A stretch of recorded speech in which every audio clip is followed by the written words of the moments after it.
final round.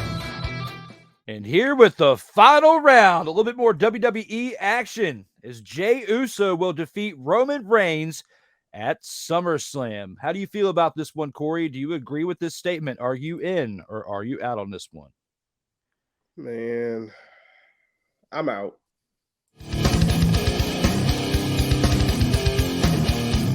As much as I don't want to be out, because I think Jay has been the integral, centric heartbeat of this whole bloodline story. It all started with him. And it looks like it's going to end with him. It looks like the bloodline story is wrapping up, so Roman can focus on Roman. So I will say that, you know, if anybody deserves an opportunity to be world champion, to be that guy, that top guy, it is Jey Uso. Yep. Jey Uso has been, I mean, just outstanding with his acting, with the way that he went about, you know, oh, okay, I'm being manipulated, you know, but I can't do nothing because that's my big cousin. He gonna beat my head in if I don't listen to what he's saying, or my family's gonna disown me if I don't listen to what he says. To the point where he has garnered enough strength from his brother, Jimmy, who never really wanted to be or fall in line anyway. The only reason why he did it is because he can be with his brother. And, you know, to culminate the way that it's culminating right now, I hope it's more than just a regular match. I hope it's an actual brawl. I hope it is not, you know, with the way that things went down on SmackDown last week, over 3 million views, that one segment on social media. Yep. It's insane. People need to check that out.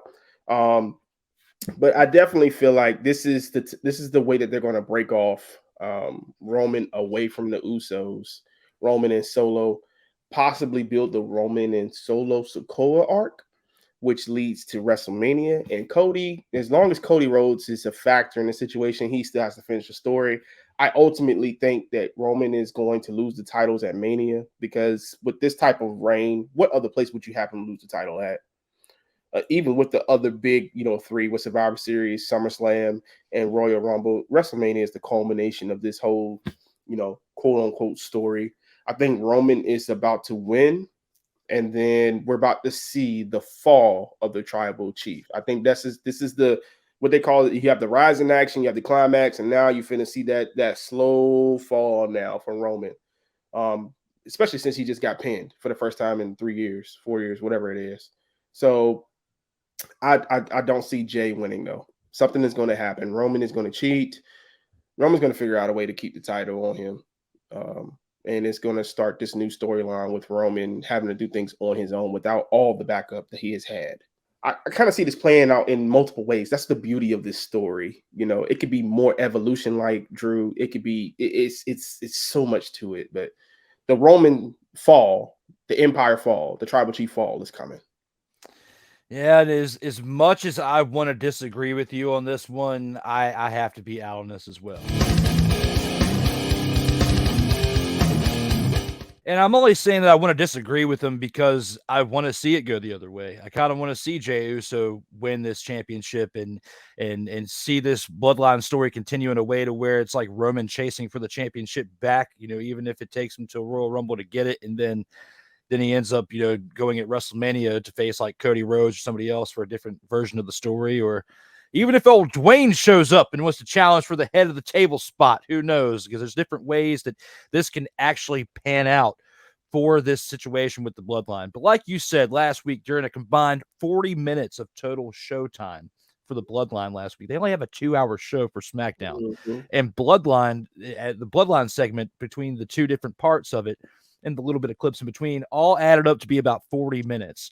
So that was huge for viewership for WWE to have 3 million views on a Friday night, especially throughout the 8 to 10 p.m. time slot, Eastern time, because a lot of people are out living lives from 8 to 10, you know, and with our age demographic from like 18 to 49, I believe is what they said, for that percentage to go up the amount of viewers, that's a huge, huge spike. And it's because what you're watching with the bloodline is like watching cinematic TV. It's like watching a movie.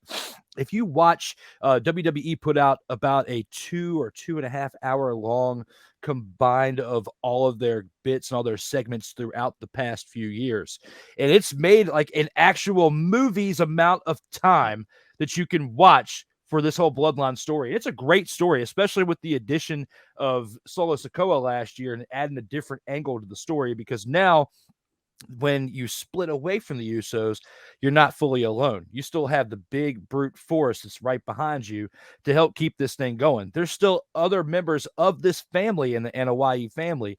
They could join the bloodline. They could extend it and make it even bigger if they really wanted to. Just the question is who's going to be able to do it, and who could fill the shoes of the Usos. Be very, very hard because of what the Usos have accomplished while they've been in the bloodline, and even before they were in the bloodline, with what they were doing before they got up with Roman Reigns. So I really want to see Roman lose the title at this point, because it's, besides the storyline, it's, it's time for a change, here in the near future. He's been champion for over 1,000 days, but the story is still so good that once you take that title off of him, you know that the story's over at that point. Like, it is completely over, and we don't get any more weekly segments of the bloodline or whatever chapters could be added to it.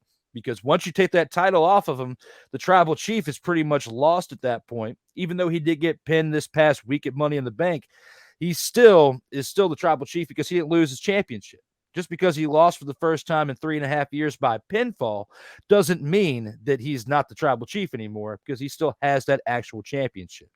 He technically only has one championship, because the other two, basically Paul Heyman's carrying around as what you said earlier, participation medals, because those should technically be in the WWE Hall of Fame at this point. Because when you narrow it down to one belt, everybody else had to give up their belts except for old little crybaby Roman, who's got to have that in his little tribal chief necklace and his big gold belt. Okay. So at some point, again, like Corey said, the Roman Empire is going to come crashing down.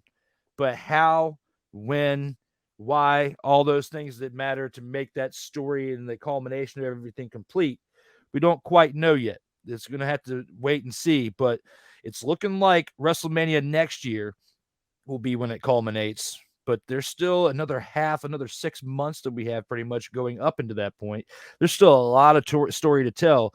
You got to wonder if Solo is going to turn on him at some point by a Survivor Series, or even Solo could turn on him at SummerSlam. He can get tired of being disrespected, just like the Usos were, and want to go with his brothers, or just go at it alone. We're going to see the evolution of that in Solo Sikoa and breaking away from Roman. This is going to be, will it happen within the next 4 weeks of SummerSlam or not?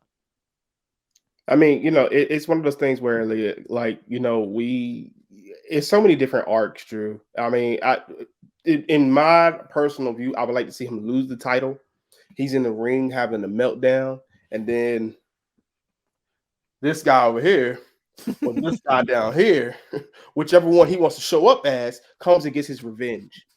And that is a story that you can prolong for a couple of months to kind of get you into Mania season, Royal Rumble season.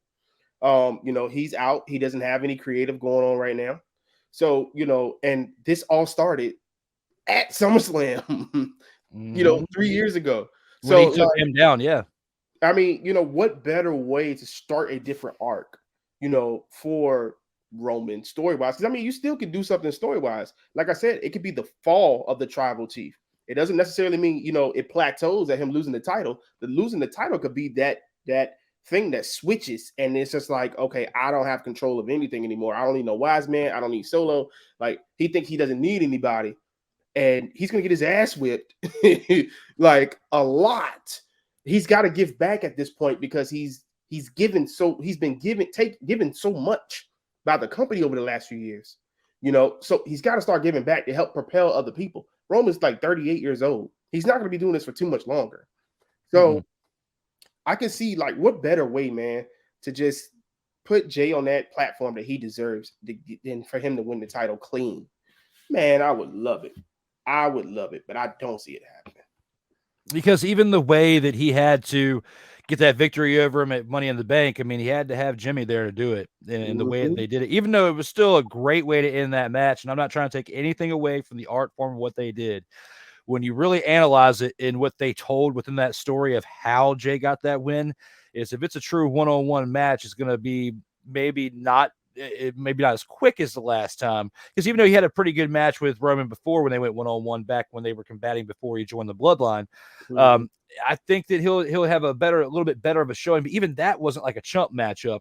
it's going to be a tight one. They're going to tell a great story when they do face each other. It's looking like it's going to be at SummerSlam, and it looks like it's going to be a spectacle to watch because you got WrestleMania as show 1 for the entire live event schedule for the entire year, but 2 is SummerSlam. They try to say Royal Rumble, but SummerSlam for 30 plus years has been the number 2 show, and they have built it as that and advertised it, promos and everything, and the results have come from it. So if it's not WrestleMania that he's going to lose it at, the next best opportunity would be at SummerSlam. And the fan in me wants to see Jey do it. It wants to see the battle continue between the bloodline as Jey is now the undisputed champion, because the amount of days in the streak, even though because of the era that we're in is big, because you don't see someone holding the title this long in the type of era that we have, because everything's quick turnover in our era. They don't want to see a champion for more than a certain amount of time. They don't want to have a champion for many years. This isn't like Hulk Hogan or Bruno Sammartino era, especially Bruno Sammartino era, where you only wrestled like 1 or 2 nights a week and you had a regular job 5 days a week along with what you did for your TV tapings. So there's a big difference between back then when Bruno had it and when Roman has it. We acknowledge that. We are getting close to the end of that. So I could see a potential shift where Roman drops the title and then he's still trying to come back and be the tribal chief. Who knows, man? Like, there's so many different turns that they could do with this. I just like what we've seen so far, but with what we've seen storyline, with what you said, with what I've said, neither you nor I see that happening at SummerSlam. We see Roman walking away as a champion. It's going to be a great match, and hopefully Dave Meltzer will be able to give it 5 stars, because some of these things have been 5-star worthy, but it's Dave Meltzer we're talking about. Man, he's trash anyway. Forget Dave. Get Dave out of here.